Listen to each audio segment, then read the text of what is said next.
Olá pessoal, bom dia. Bom, na aula de hoje a gente vai trabalhar aí com o átomo e suas cargas. Bom, o que seria isso? Bom, desde os séculos anteriores aí, os cientistas e pesquisadores da época, eles buscavam entender como a matéria se comportava e qual seria a menor partícula existente, certo? Dentro de uma matéria, dentro de um material. Claro, esse modelo atômico, ou essa representação do átomo que a gente tem, ela foi ganhando diferentes visões conforme o tempo foi passando. Mas a definição de átomo, ou a conclusão para que se tenha essa definição de átomo, vem do não divisível. Considerar o átomo como uma partícula não divisível. Ou você conseguiu chegar a uma partícula que além dela você não conseguiria obter partes dela ou particionar ela em outras condições. É claro, como já mencionado, isso conforme o tempo foi passando, a gente conseguiu evoluir esses modelos para modelos mais atuais, nos quais a gente vai ver nesse vídeo. Mas antes, a gente vai ter que trabalhar, eu vou até dar uma revisão, de unidades de medidas referentes às dimensões desse átomo. Por exemplo, a gente está acostumado a trabalhar com o metro, com tempo dado em horas, minutos e segundos.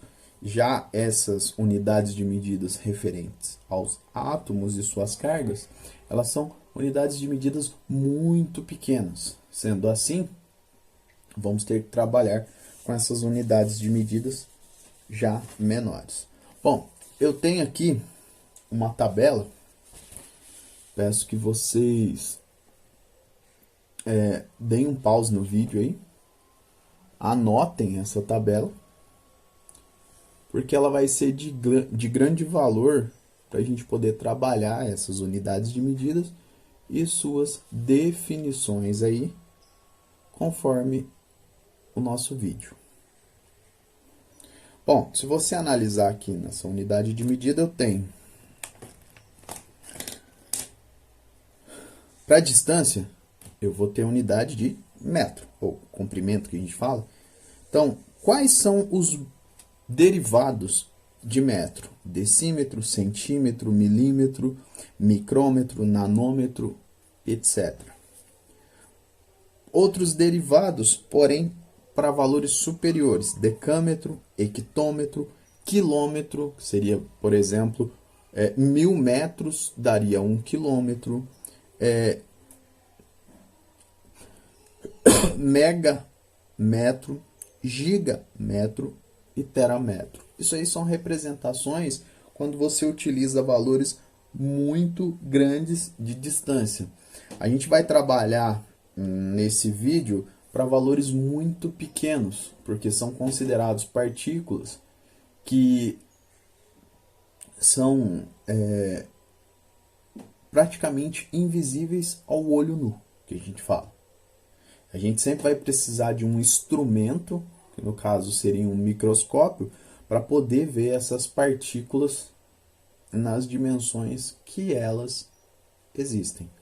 Se eu fosse analisar do metro para cima, aí a gente teria que utilizar um telescópio, porque são corpos tão grandes que a gente precisaria aí de um equipamento, no caso é o telescópio, para poder trazer esse corpo imenso, ou esse planeta, essa estrela e tal, para a gente poder observar ela ao nosso ponto de visão, certo? Bom, mas qual é a ideia dessa jogada aqui de unidade, potência, tamanho?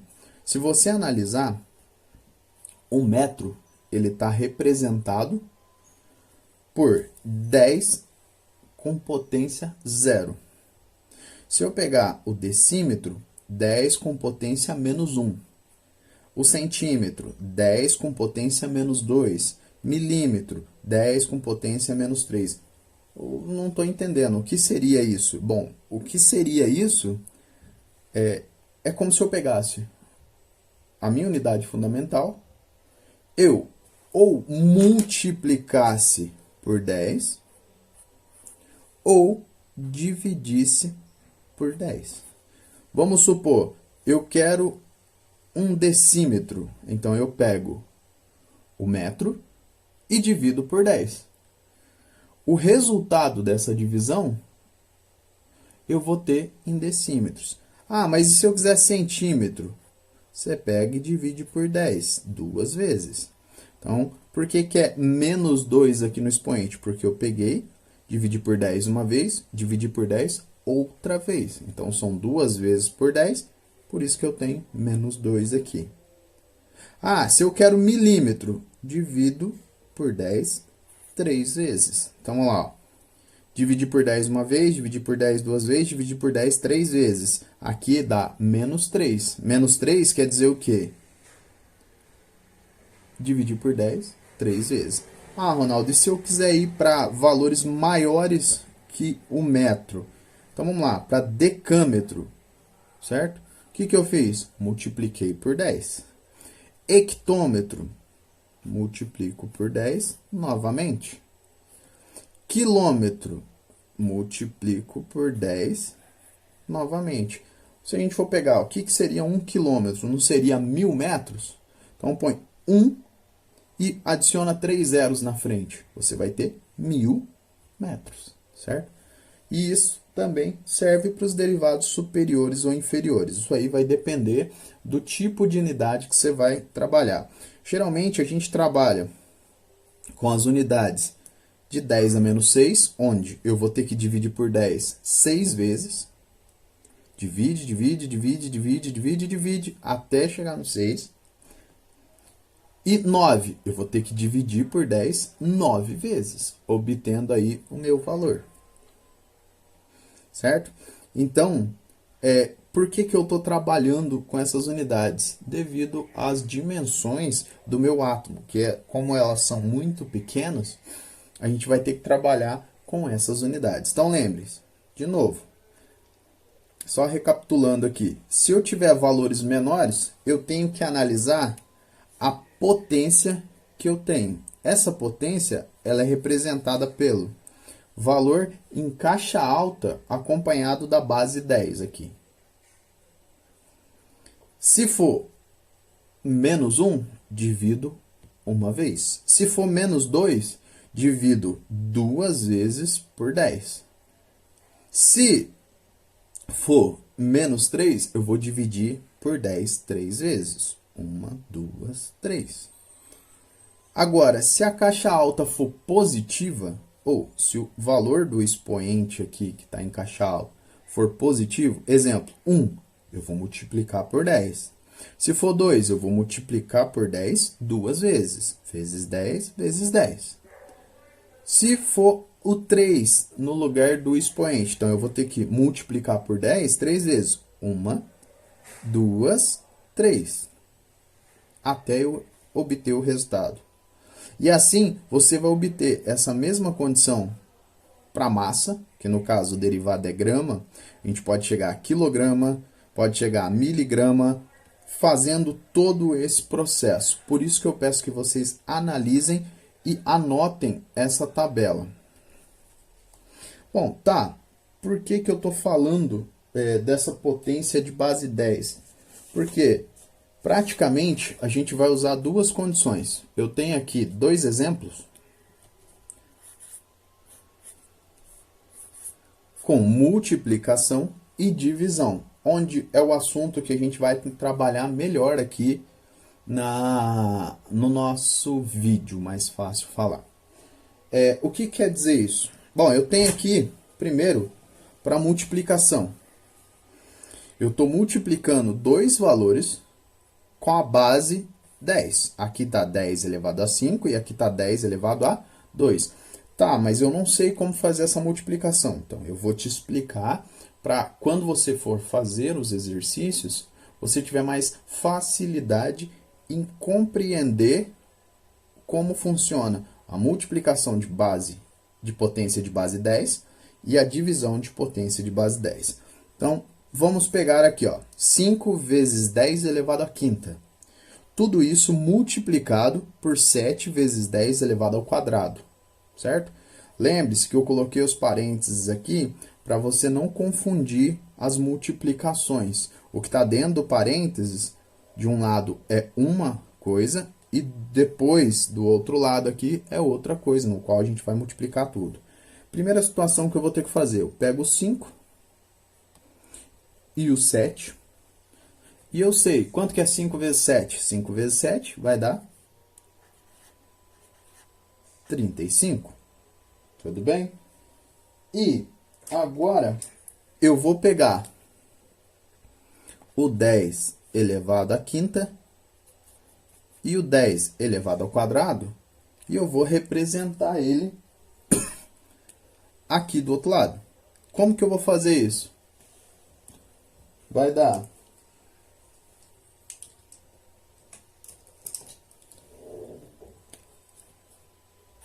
o 10, eu copio novamente o 10 e eu coloco em cima aqui 5 do primeiro expoente mais 2 do segundo expoente.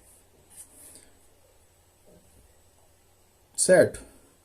O que daria isso daqui, então? Daria 35 vezes 10, 5 mais 2, a 7. Certo? Então, para multiplicação, o que quer dizer isso aqui? Seria 35, 1, 2, 3, 4, 5, 6, 7 zeros depois do 35. Para a gente não ficar toda hora representando esse valor cheio de zeros, a gente põe o 10 elevado a 7. Tudo bem? Tá, mas e para divisão? Como a gente vai fazer? O processo que só vai mudar está relacionado a essa operação aqui. Mas vamos lá. Eu sei que 12 dividido por 6 vai dar 2, certo?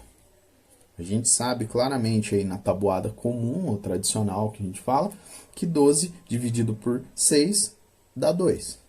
Tá, e o 7, o 10 elevado a 7 dividido por 10 elevado a 3. Bom, copiando aqui, então vamos lá. 10, eu vou manter a base e eu vou subtrair os expoentes. 7 menos 3. Quanto que dá isso, então? Vai dar 2 vezes, mantenho a base 10, e coloco, quanto que é 7 menos 3? 4. Qual que é a representação disto? Então, seria 2. Quantos zeros eu vou ter, então, nessa condição? 1, 2, 3, 4 zeros. Tudo bem? Então, se eu pegar aqui, o que eu fiz de diferente? Tanto para multiplicação quanto para divisão. Quando você tem, guardem essa colocação. Quando você tem multiplicação com potências de mesma base, o que seria essa mesma base? Aqui base 10 e aqui base 10, certo? Eu conservo a base e somo os expoentes. E assim eu vou ter o resultado. Quando eu tenho divisão de potências com mesma base, base 10, eu conservo a base e eu subtraio os expoentes. 7 menos 3 vai dar 4. Tudo bem? Isso nos faz entender melhor aí como que a gente vai trabalhar com unidades ou muito grandes ou muito pequenas. Tudo bem? Qualquer unidade no qual o valor aqui dos expoentes seja negativo, você vai utilizar a relação mais, menos, para a gente poder aí obter o valor da unidade. Um exemplo aí, e se aqui fosse menos 2, então seria 5 mais com menos dá menos, então seria 5 menos 2, então daria 3 aqui. Ah, tá, Ronaldo, mas e se aqui fosse menos 3? Então seria 7 menos, certo? Porque esse menos aqui já é da divisão. Menos 3. Então seria 7 menos com menos, dá mais. Então teria 10. Então daria 10 elevado a 10. Tudo bem? Peço que vocês deem uma olhada com calma nessa parte, porque isso é fundamental para a gente procurar aí entender os modelos atômicos. Um exemplo que eu vou dar aqui, ó. Se eu tenho 10 elevado a 4, seria 1 e 4 zeros representados depois. Como aqui a unidade é metro, eu represento novamente a unidade em metro. Se eu tenho 10 elevado a menos 1, eu vou pegar o meu 1 e vou dividir por 10. Se eu vou dividir ele por 10, quanto que vai dar isso aqui?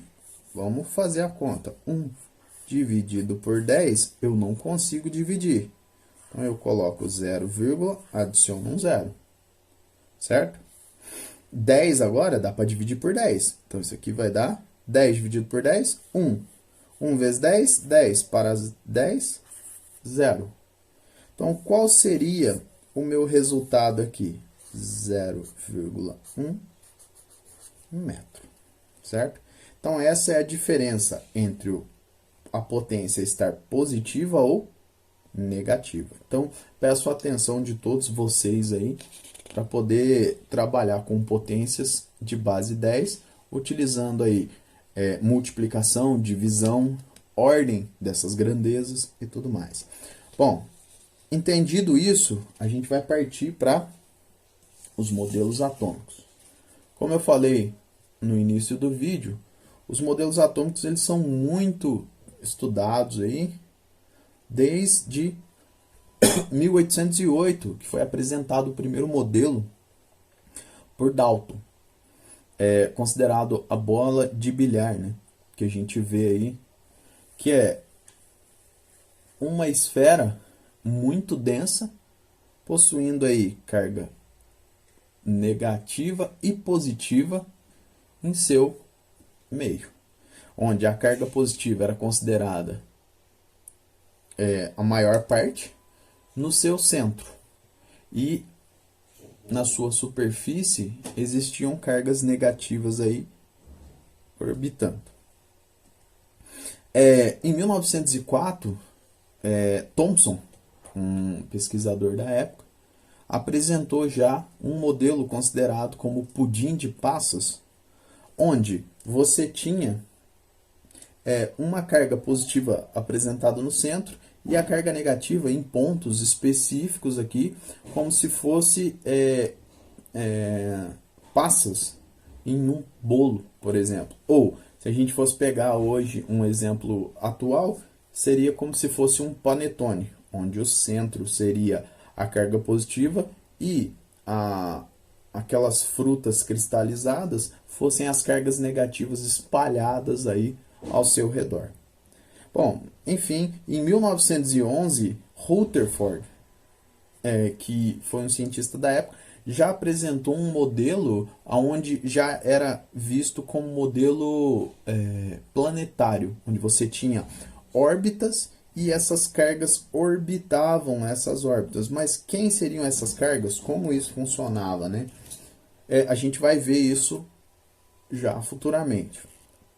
E Depois, Niels Bohr já apresenta, em 1913, o mesmo modelo, porém melhorado, de Rutherford, dizendo que, sim, a carga positiva se encontrava no centro e as cargas negativas elas orbitavam, porém, em órbitas com valores específicos, mostrando que nessas órbitas o elétron ele poderia